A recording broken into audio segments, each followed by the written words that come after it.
Good morning बेटा। हम लोग मैग्नेटिज्म चैप्टर पढ़ चुके हैं। अब हमें मैग्नेटिज्म से कुछ क्वेश्चंस करना है। तो सबसे पहला क्वेश्चन हम लोग लिखेंगे, राइट डाउन फर्स्ट क्वेश्चन। लिखो, figure shows two current carrying wires 1 and 2. Figure shows two current carrying wire 1 and 2. 1 and 2. Find the magnetic field. Find the magnetic field at point P, Q and R. At point P, Q and R. Find magnetic field at point P, Q and R. P, Q and R. Also find the direction of. Also find the direction of magnetic field. Also find the direction of magnetic field. Also find the direction of magnetic field. हमें दो wire दे रखा है इस तरीके से, देखो wire 1 और wire 2। Wire 1 में जो करंट है वो है 20 एम्पीयर और वायर 2 में जो करंट है वो है 30 एम्पीयर। वायर 1 में जो करंट जा रहा है बेटा वो ऊपर की तरफ जा रहा है और वायर 2 में जो करंट है वो नीचे की तरफ आ रहा है। हमें ये जो वायर के बीच का डिस्टेंस दे रखा है ये 20 सेंटीमीटर और पॉइंट P यहाँ से 10 सेंटीमीटर पे है, ये अगेन 10 सेंटीमीटर, ये भी 10 सेंटीमीटर और ये भी 10 सेंटीमीटर। क्लियर हो गई बात सबको?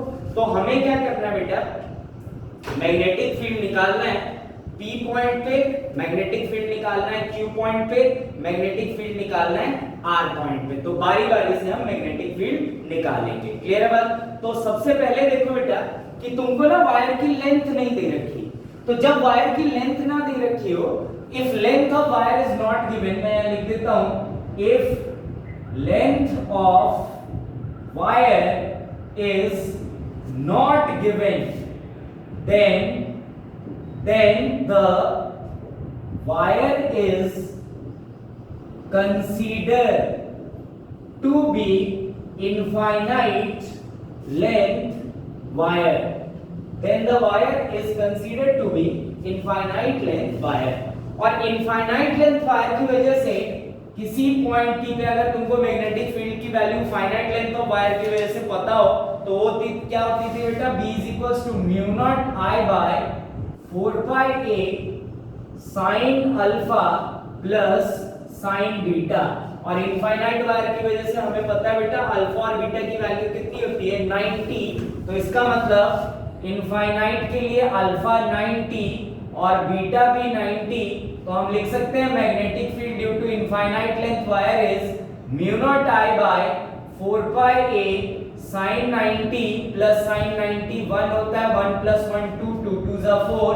मतलब magnetic field due to infinite length wire क्या आ जाएगा, μ0 I by 2 pi और साथ में a।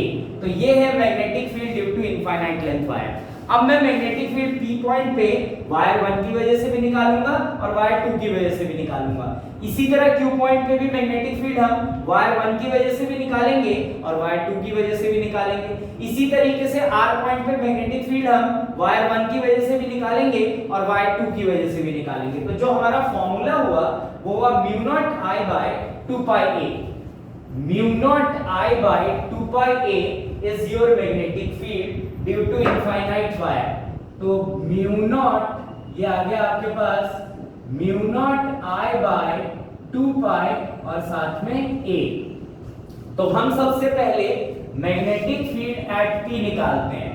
तो magnetic field at point P की अगर बात की जाए तो वायर 1 की वजह से B1 मान लेते हैं और वायर 2 की वजह से B2 मान लेते हैं।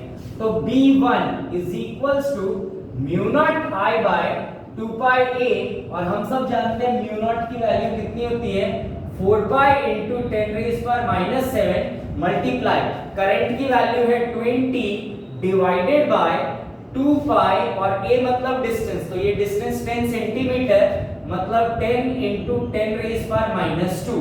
तो देखे बेटा पाई से पाई कैंसिल, 2 2 जा 4, तो अब ये b1 इज इक्वल्स टू क्या आ गया 2 into 20 into 10 raise power minus 7, इसको ऊपर ले जाते हैं तो ये हो जाएगा आपका प्लस 2 डिवाइडेड बाय नीचे आ गया आपके पास 10, एक से कैंसिल, 2 2 जा 4 मतलब b into 10 to the power 5 minus के साथ, और यूनिट क्या होती है बेटा टेस्ला, मतलब 4 into 10 raise power minus 5 Tesla. अब देखो अगर तुम मैग्नेटिक फील्ड का डायरेक्शन निकालना चाहते हो बेटा, तो हमें पता है करंट कैरिंग कंडक्टर की वजह से, स्ट्रेट कंडक्टर की वजह से मैग्नेटिक फील्ड का डायरेक्शन हम राइट हैंड थंब रूल से निकालते हैं, जिसमें हमें थंब को रखना होता है डायरेक्शन ऑफ करंट पे और अपनी उंगलियों को कर्ल करना होता है। जो भी कर्लिंग डायरेक्शन आता है वही मैग्नेटिक फील्ड का डायरेक्शन होता है। तो थंब को हमने करंट की डायरेक्शन में रखा, और इस वायर की वजह से जो मैग्नेटिक फील्ड है वो अवे आया बाहर की तरफ, तो इसको अपन क्या लिख सकते हैं बेटा, इट इज डॉट। अब इसी तरीके से P पॉइंट पे मैं magnetic field due to wire 2 निकालूंगा, तो B2 मान लेते हैं उसको, तो B2 is equals to mu naught I by 2 pi a। अच्छा a जो होगा वो डिस्टेंस, तो देखो यहां से यहां तक 10, ये 10 और ये 10, मतलब टोटल कितना हो गया बेटा P पॉइंट का सेकंड वायर से जो टोटल डिस्टेंस आया 10 प्लस 10 प्लस 10 मतलब 30 सेंटीमीटर। तो अब हम लिख सकते हैं म्यू नॉट की जगह 4 pi into 10 raise power minus 7, current कितना दे रखा है 30 divided by 2 pi into a मतलब डिस्टेंस, मतलब 30 इंटू 10 रेज़ पावर माइनस 2। तो देखो पाई से पाई फिर से कैंसिल, 2 2 जा 4, 10 रे 30 से 30 कैंसिल, और ये प्लस 5 मतलब b2 इज इक्वल्स टू कितना आ गया बेटा 2 इंटू 3, अच्छा 30 और 30 तो कैंसिल हो गया, तो क्या बचा 2 into 10 raise power minus 7 plus 2 मतलब 2 इंटू 10 रेज़ पावर कितना बेटा माइनस 5 टेस्ला। अब इसका डायरेक्शन देखते हैं, तो अगर इसका डायरेक्शन देखा जाए तो थंब को करंट की डायरेक्शन में, तो करंट का है बेटा नीचे की तरफ उंगलियों को घुमाना है, तो देखो इस जोन में इस वायर की वजह से मैग्नेटिक फील्ड का इनसाइड मतलब पॉइंट P पे सेकंड वायर की वजह से जो मैग्नेटिक फील्ड होगा वो कितना हो जाएगा क्रॉस। तो नेट मैग्नेटिक फील्ड अगर निकालें B net at point P की अगर बात की जाए बेटा, तो B net is equals to क्या हो जाना चाहिए, एक है अंदर की तरफ और एक है बाहर की तरफ, मतलब नेट मैग्नेटिक फील्ड बड़ा माइनस छोटा, मतलब B net is equals to कितना आ जाएगा 4 into 10 raise power minus 5 minus 2 into 10 raise power कितना बेटा माइनस 5, मतलब B net is equals to 2 into 10 raise power minus 5 और साथ में टेस्ला, और नेट मैग्नेटिक फील्ड का डायरेक्शन उस तरफ होगा जिस तरफ बड़ा मैग्नेटिक फील्ड है। तो बड़ा मैग्नेटिक फील्ड क्या है बेटा B1, और B1 किस तरफ है बाहर की तरफ, तो net magnetic field at point P भी क्या होना चाहिए बेटा बाहर की तरफ ही होना चाहिए, मतलब डॉट। अब इसी तरीके से मैं क्या करूंगा, मैं मैग्नेटिक फील्ड एट कहां पे निकालूंगा Q पॉइंट पे, इस वायर की वजह से फिर इस वायर की वजह से, क्लियर है बात सबको। तो अब लिखेंगे magnetic field at point Q, magnetic field at point Q, write down magnetic field at point Q। तो अब ये सब लोग खुद से निकालने की कोशिश करेंगे। तो एट Q की अगर बात की जाए तो मैग्नेटिक फील्ड का formula mu naught I by 2 pi a, ये होना चाहिए मैग्नेटिक फील्ड। तो मैग्नेटिक फील्ड एट Q मतलब फर्स्ट वायर की वजह से, तो B1 इज इक्वल्स टू कितना आ जाएगा mu naught into current is 20 ampere divided by 2 pi into a, मतलब डिस्टेंस, तो डिस्टेंस है 10 सेंटीमीटर मतलब 10 इंटू 10 रेज़ पावर माइनस 2, तो ये 0 कैंसिल, 2 से 2 कैंसिल, म्यू नॉट की जगह लिख सकते हैं 4 pi into 10 raise power minus 7, और ये ऊपर चला गया तो प्लस 5 डिवाइडेड बाय कितना बेटा पाई गेट कैंसिल, तो B1 इज इक्वल्स टू कितना आ गया 4 into 10 raise power minus sorry plus 2 है ना, तो +2 मतलब -5 टेस्ला। तो ये आया Q पॉइंट पे magnetic field due to wire 1। अब इसका डायरेक्शन देख लेते हैं। तो डायरेक्शन के लिए क्या कहा है हमने कि अपने थंब को करंट की डायरेक्शन में और उंगलियों को घुमाना है। तो देखो उंगलियां इस तरफ अंदर की तरफ जा रही है बेटा, तो इस वायर की वजह से Q पॉइंट पे मैग्नेटिक फील्ड क्या होना चाहिए, क्रॉस। अब हम मैग्नेटिक फील्ड निकालेंगे Q पॉइंट पे ड्यू टू वायर 2। तो ड्यू टू वायर 2 के लिए हम मैग्नेटिक फील्ड क्या लिखते हैं, B2 is equals to mu naught I। तो सेकंड वायर में करंट कितना है, 30, तो 30 divided by 2 pi into a का मतलब डिस्टेंस, तो Q पॉइंट का डिस्टेंस 10 सेंटीमीटर मतलब 10 इनटू 10 रेज़ पावर -2, तो ये कैंसिल पाई। अच्छा यहां अगर हम लिख लें म्यू नॉट की वैल्यू, तो म्यू नॉट की वैल्यू आ जाएगी आपके पास 4 pi into 10 raise power -7 multiply 3 divided by 2 pi into 10 raise power -2, तो पाई से पाई कैंसिल, 2 2 जा 4, 3 2 जा 6 मतलब B2 इज इक्वल्स टू आ गया आपका 6 इनटू 10 रेज़ पावर -7 और +2, इसका मतलब 6 इनटू 10 रेज़ पावर -5 टेस्ला। ये आया आपका B2 और ये मैग्नेटिक फील्ड कहां पे है, Q पॉइंट पे। तो अब अगर देखें तो मैग्नेटिक फील्ड का डायरेक्शन, तो थंब को करंट की डायरेक्शन में मतलब नीचे, उंगलियों को कर मतलब अंदर, तो क्या आ जाएगा बेटा, ये इसकी वजह से भी अंदर और इसकी वजह से भी अंदर, तो यहां पे क्या आ जाएगा, क्रॉस। तो अब दोनों वायर की वजह से Q पॉइंट पे मैग्नेटिक फील्ड का डायरेक्शन क्या आया बेटा, सेम। तो अगर मैग्नेटिक फील्ड का डायरेक्शन सेम आया तो नेट मैग्नेटिक फील्ड अब कैसे निकालेंगे, ऐड करके। तो net magnetic field that is B net is equals to क्या आ जाना चाहिए बेटा, B1 प्लस B2 मतलब B net is equals to B1 की value 4 into 10 raise power -5 plus B2 की वैल्यू 6 इनटू 10 रेज़ पावर -5, तो B net is equals to 10 raise power -5 तो बाहर मतलब 6 और 4 10, 10 इनटू 10 रेज़ पावर -5 टेस्ला। और नेट मैग्नेटिक फील्ड का डायरेक्शन दोनों का सेम है, इसलिए नेट मैग्नेटिक फील्ड का डायरेक्शन भी सेम मतलब अंदर की तरफ। तो इसको और क्या लिख सकते हैं बेटा अपन, 10 रेज़ पावर -4 टेस्ला और net magnetic field is inside.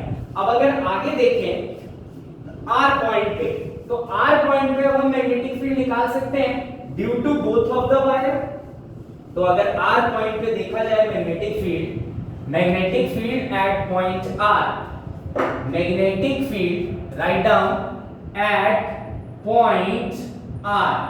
अगर R पॉइंट पे मैग्नेटिक फील्ड को देखा जाए तो दोनों वायर की वजह से होगा, तो वायर 1 की वजह से मैं B1 लिखता हूं, तो mu naught I by 2 pi A मतलब 4 pi into 10 raise power -7 into current 20 divided by 2 pi into A मतलब डिस्टेंस, तो R का डिस्टेंस देखो 10 10 10 मतलब 30, तो ये आ गया 30 इनटू 10 रेज़ पावर -2 0 0 पाई पाई 2 2 जा 4, तो ये आ गया आपके पास B1 इज इक्वल्स टू, यहां से बचा एक 2, तो 2 2 जा 4 into 10 raise power -7 plus 5 divided by 3, तो B1 is equals to 4 by 3 into 10 raise power -5 Tesla.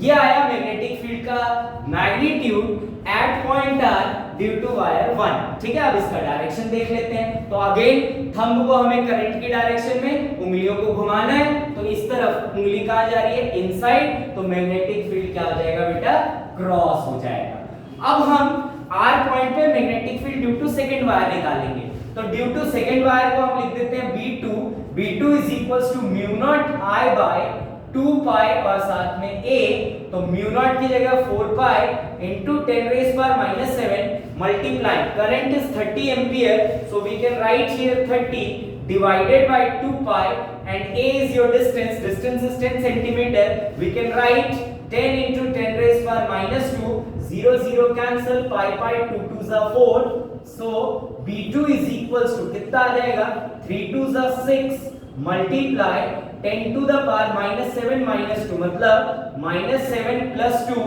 मतलब कितना आ गया, 6 into 10 to the power कितना बेटा, -5 Tesla. This is the value of क्या, B2। अब हम क्या करेंगे, B2 का डायरेक्शन देखते हैं। तो B2 का डायरेक्शन हमको करंट की डायरेक्शन में उंगलियों को घुमाना है, तो उंगलियां बाहर की तरफ आ रही हैं, मतलब बाहर की तरफ। तो इसके लिए अपन क्या लिख देंगे बेटा, इसके लिए हम लिख देंगे डॉट।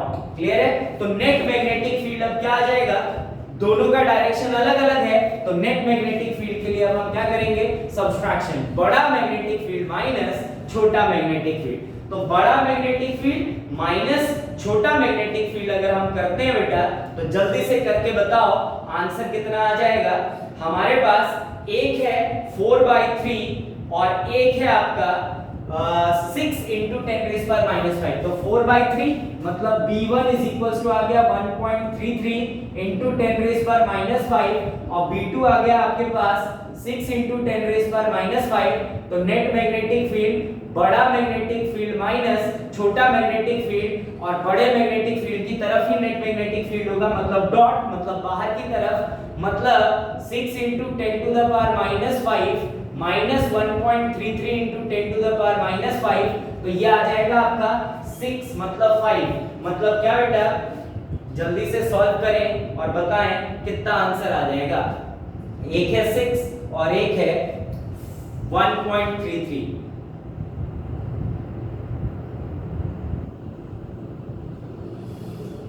जल्दी से करो।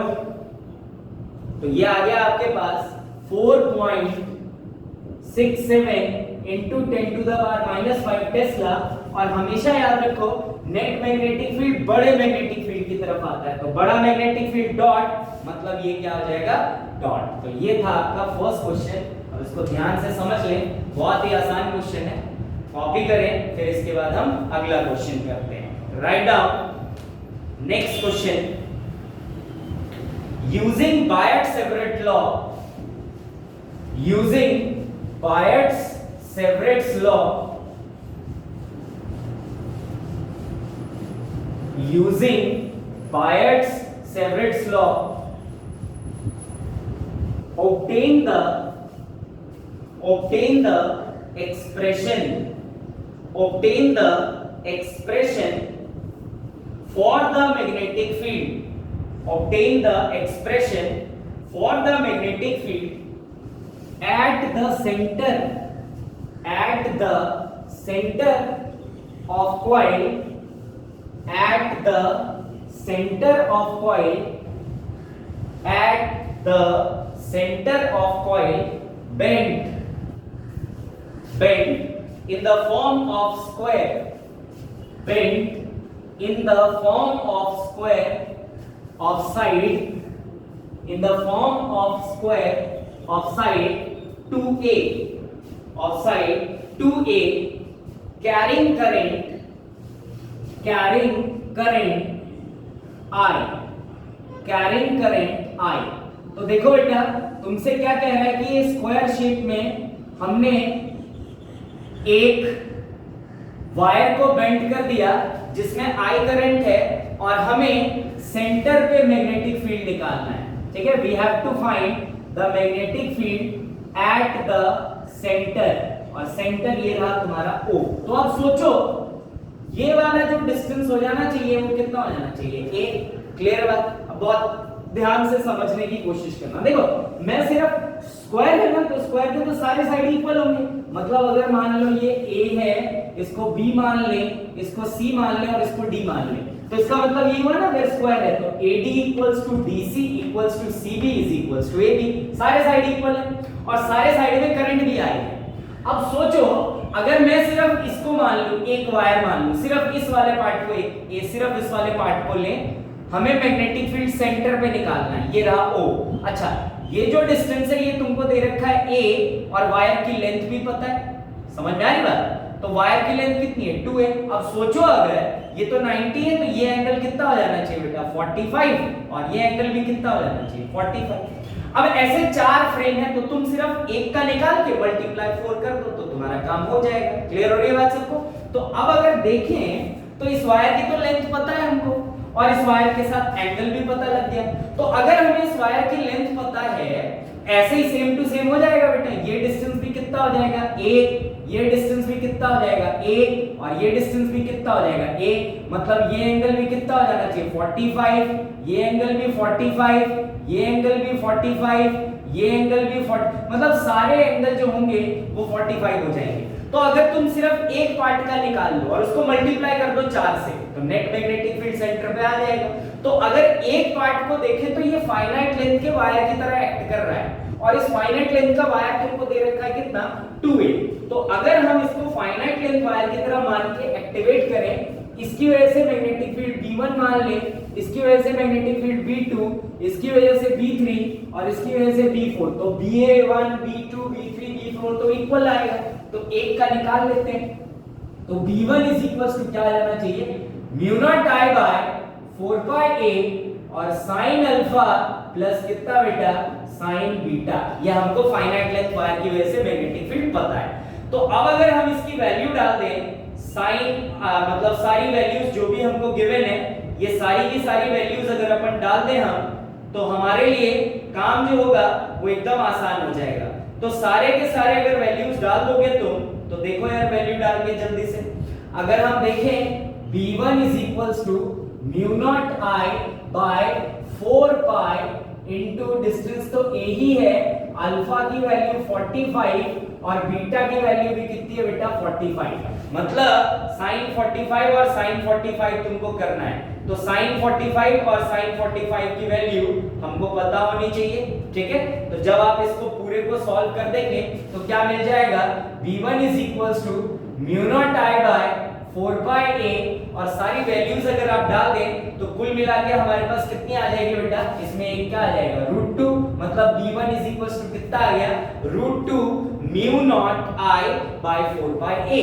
अब ऐसे कितने साइड से बेटा 4 साइड से, तो B नेट एट O क्या आ जाना चाहिए B net is equals to 4 into B1, तो 4 into B1 मतलब √2 mu naught I by 4 pi और साथ में a। तो अगर सॉल्व करें तो 4 और 4 तो क्या हो जाएगा कैंसिल, तो ये आ गया आपके पास √2 mu naught I by pi a। अब आप चाहें तो क्या कर सकते हैं बेटा, म्यू नॉट की वैल्यू डाल सकते हैं, 4 पाई into 10⁻⁻⁷ वो कैंसिल हो जाएगा पाई और पाई, और हमारा काम थोड़ा और हो जाएगा। तो बस यहां तक था आपके पास net magnetic field at O कितना आ जाएगा √2 mu naught I by pi a। अब इसको कॉपी कर लें, फिर हम नेक्स्ट क्वेश्चन करते हैं, जल्दी से कॉपी कर लें।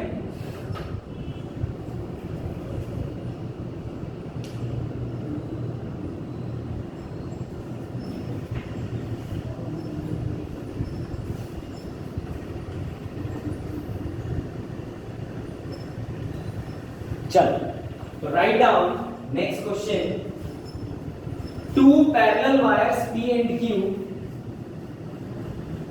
two parallel wires P and Q,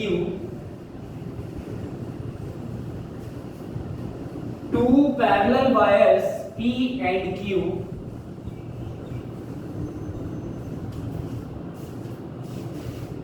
placed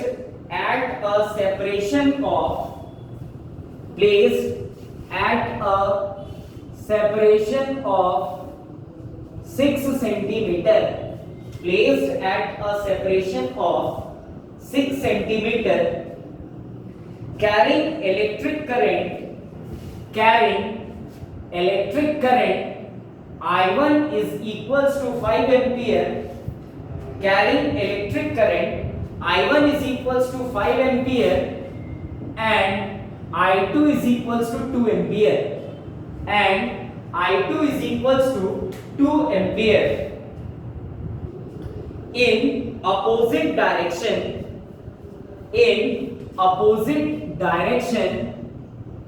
as shown in figure, और ये फिगर दे रखा है, देखो I1 के लिए कह रहा है कि ये इनसाइड है और I2 के लिए आउटसाइड है, P और Q पॉइंट है, इनके बीच का सेपरेशन दे रखा है 6 सेंटीमीटर, ठीक है। और I1 और I2 का मैग्नीट्यूड हमको पता है। तुमसे कह रहा है find the point on the line PQ find the point on the line PQ where the resultant magnetic field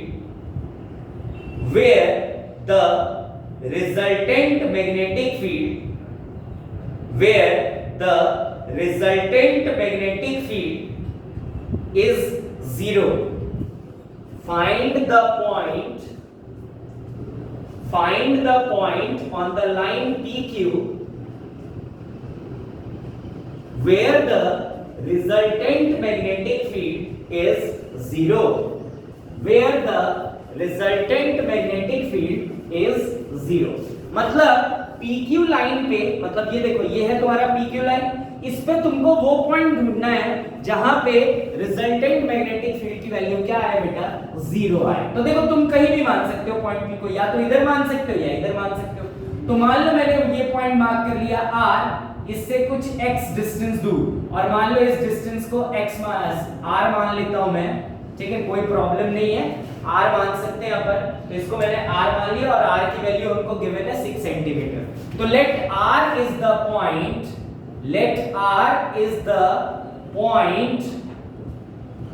where b net is equals to 0। अब समझने की कोशिश करना, p की वजह से, p वायर जो है इसकी वजह से मैं मैग्नेटिक फील्ड को b1 मानता हूं, और q जो वायर है उसकी वजह से मैग्नेटिक फील्ड को b2 मानता हूं। क्लियर है बात सबको? समझना बात ध्यान से। दोनों में करंट का डायरेक्शन अलग अलग है, एक में करंट इनसाइड आ रहा है, एक में करंट आउटसाइड आ रहा है। तो जाहिर सी बात है r पॉइंट पे भी जो मैग्नेटिक फील्ड होगा इन वायर्स की वजह से उनका डायरेक्शन अलग अलग होगा। क्लियर है बात? तो अब हमसे कह रहा है कि r वो पॉइंट है जहां पे नेट मैग्नेटिक फील्ड 0 है। तो नेट मैग्नेटिक फील्ड तो बेटा 0 तब होगा जब b1 और b2 दोनों की वैल्यू क्या होनी चाहिए, इक्वल होनी चाहिए, तभी r पे नेट मैग्नेटिक फील्ड 0 होगा। समझना बात को ध्यान से। जो p है उसमें करंट का डायरेक्शन इनसाइड है, और जो q है उसमें करंट का डायरेक्शन आउटसाइड है। तो अगर p में करंट का डायरेक्शन इनसाइड है और r में आउटसाइड है बेटा, q पे आउटसाइड है, तो इसका मतलब r पॉइंट वो पॉइंट है जहां नेट मैग्नेटिक फील्ड 0 कंसीडर कर लिया हमने। तो b1 और b2 इक्वल होना चाहिए, तभी r पे नेट मैग्नेटिक फील्ड 0 होगा। और देखो p और q दो वायर हैं, इस वायर की लेंथ नहीं दे रखी, तो अगर p और q दो वायर हैं और इस वायर की लेंथ नहीं दे रखी, तो इसको इनफाइनाइट वायर मान लेते हैं। तो इनफाइनाइट वायर की वजह से जो मैग्नेटिक फील्ड होता है वो कितना होता है, mu naught I by 2 pi a, और a मतलब होता है डिस्टेंस। तो इसकी बात करें मतलब b1 की, तो b1 इज इक्वल्स टू क्या आना चाहिए बेटा, mu naught current I1 upon 2 पाई, यहां से लेके यहां तक इस पॉइंट पे निकालना है, तो r प्लस x डिस्टेंस हो जाना चाहिए। तो क्या लिख सकता हूं, r प्लस x। और अगर बात की जाए b2 की, तो b2 q वायर की वजह से ये डिस्टेंस x है, तो mu naught I2 upon 2 pi, और डिस्टेंस कितना है बेटा, x।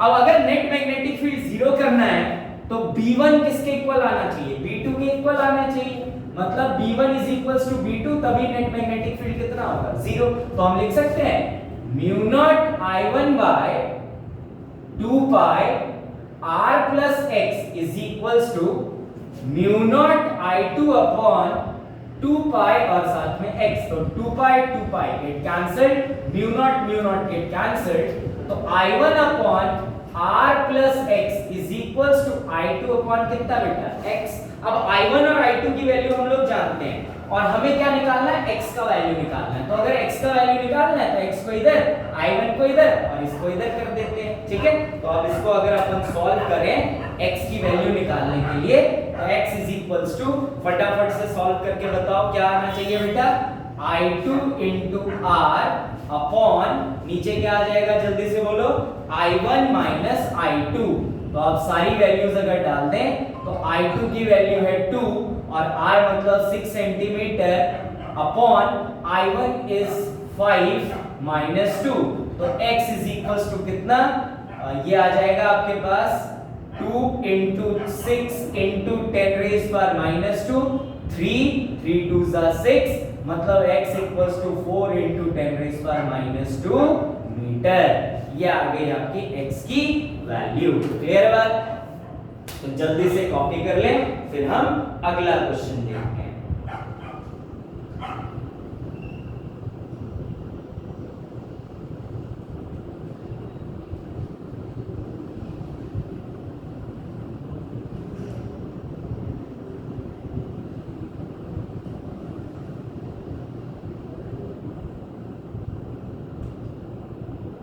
चलो write down next question.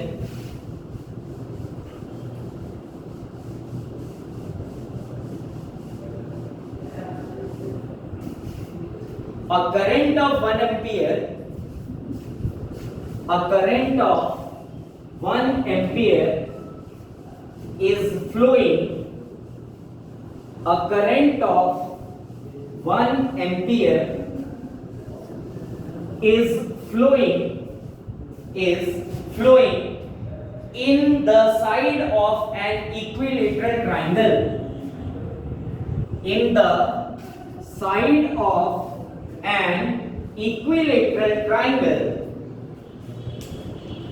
4.5 into 10 raised power minus 2 meter, 4.5 into 10 raised power minus 2 meter.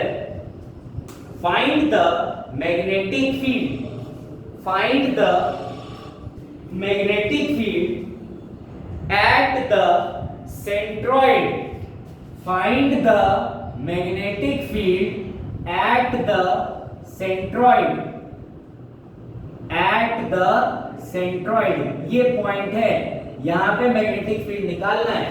और तुमसे क्या कह रहा है बेटा कि एक इक्विलेटरल ट्राइंगल है, तो अगर इक्विलेटरल ट्राइंगल है तो टोटल मतलब ये कितना होना चाहिए 60, ये भी कितना होना चाहिए 60 और ये भी कितना होना चाहिए 60। तो 60 डिग्री एंगल बन रहा है और इसके साइड को तुमको दे रखा है और करंट कुछ बेटा इस हिसाब से फ्लो हो रहा है और करंट का भी तुमको मैग्नीट्यूड दे रखा है। करंट का मैग्नीट्यूड कितना है 1 एम्पियर। क्लियर है बात?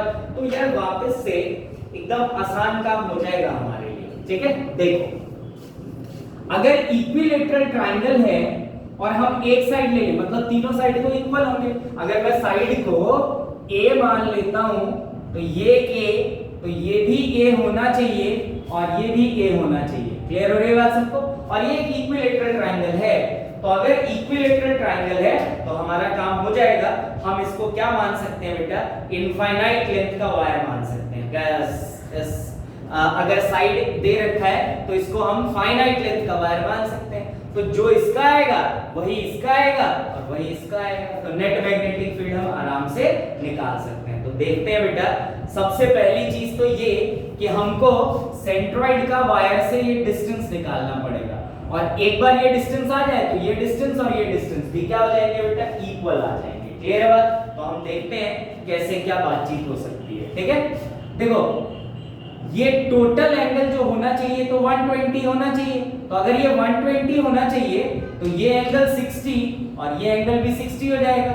इसको मैं मानता हूं θ1 और इसको मैं मान लेता हूं θ2, मतलब अल्फा और बीटा। तो मैग्नेटिक फील्ड जो होना चाहिए, फॉर्मूला क्या होता है, μ0 I by 4πa sin alpha, मतलब sin θ1 प्लस sin θ2।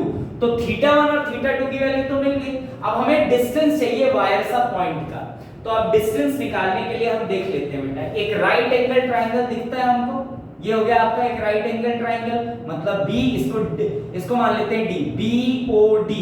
तो कुछ tan थीटा की टर्म में निकाल सकते हैं, तो tan theta is equals to क्या लिखा जा सकता है बेटा, अगर ये टोटल A है, टोटल तुम्हारा A और A की वैल्यू तुमको दी हुई है, क्लियर है बात सबको, तो वो आधे तक तो कितना हो जाएगा, मतलब यहां से यहां तक कितना होना चाहिए A/2। तो tan theta is equals to क्या होता है बेटा, पंडित बद्री प्रसाद हर हर बोले, सोना चांदी तोले, मतलब परपेंडिकुलर अपॉन बेस होना चाहिए। तो परपेंडिकुलर कौन सा हो जाएगा और बेस कौन सा हो जाएगा, तो परपेंडिकुलर हो जाएगा आपका, देखो अगर इस पॉइंट को तुमने D मान लिया है तो D पॉइंट के लिए अगर बात करें तो बताओ परपेंडिकुलर क्या होना चाहिए और बेस क्या होना चाहिए बेटा, ठीक है। परपेंडिकुलर और बेस, तो परपेंडिकुलर क्या हो जाएगा B हो और बेस क्या हो जाएगा, सॉरी BD और बेस क्या हो जाएगा बेटा, जल्दी से सोच के बताओ, ये हो जाएगा आपका OD। तो tan θ1 इज इक्वल्स टू लिख सकते हैं BD बाय, ये आ जाएगा आपका OD। तो tan θ1 is equals to BD, तो A/2 और OD की वैल्यू हमें फाइंड करनी है, तो OD इज इक्वल्स टू क्या आना चाहिए बेटा, A/2 डिवाइडेड बाय θ1, तो कितना है 60 होना चाहिए। तो अगर अब हम वैल्यू डालते हैं तो a की वैल्यू मतलब OD जो है अगर यहां से आप इसकी वैल्यू निकाल लें तो कितनी आ जाएगी वैल्यू, जल्दी से सोच के बताओ। सारी वैल्यूज अगर डाल दोगे तो ये बन जाएगा आपका, it is equal to 4.5 into 10 raise power minus 2 divided by 2 into क्या बेटा √3। ये तुमको मिल गया OD का वैल्यू, ये वाला डिस्टेंस। इस डिस्टेंस को अगर मैं क्या मानता हूं a, तो ये आ गया a आपका। ठीक है बेटा, बस अब काम खत्म। क्या आ जाएगा हमारे पास, v is equals to mu naught मतलब 4 pi into 10 raise power minus 7 multiply i, current की value 1 divided by 4 pi into a मतलब कितना आ गया बेटा, ये वैल्यू मतलब 4.5 into 10 raise power minus 2 multiply 2 into √3 into sine 60 plus sign 60। अब सबको सॉल्व कर देंगे तो b की वैल्यू कितनी आ जाएगी बेटा। अच्छा अब देखो, ये एक साइड की वजह से, इसमें 3 साइड है, तो नेट मैग्नेटिक फील्ड के लिए इसके साथ हम क्या कर सकते हैं, 3 को मल्टीप्लाई। तो जब आप सारा सॉल्व कर देंगे तो आपका रिजल्ट जो आएगा वो आ जाएगा 4 into 10 raise power minus 5 Tesla. तो ये आया आपका नेट मैग्नेटिक फील्ड। अब आपको इसको सॉल्व करके देखना है कि कितना आंसर आता है। आप इतना कॉपी कर ले जल्दी से, फिर हम आगे देखते हैं नेक्स्ट।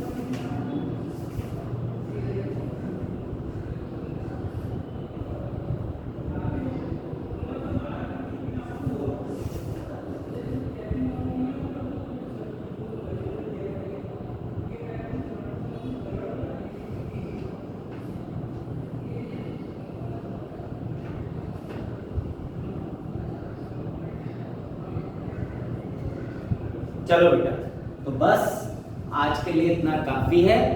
अगली क्लास में हम और कुछ क्वेश्चंस करेंगे। नहीं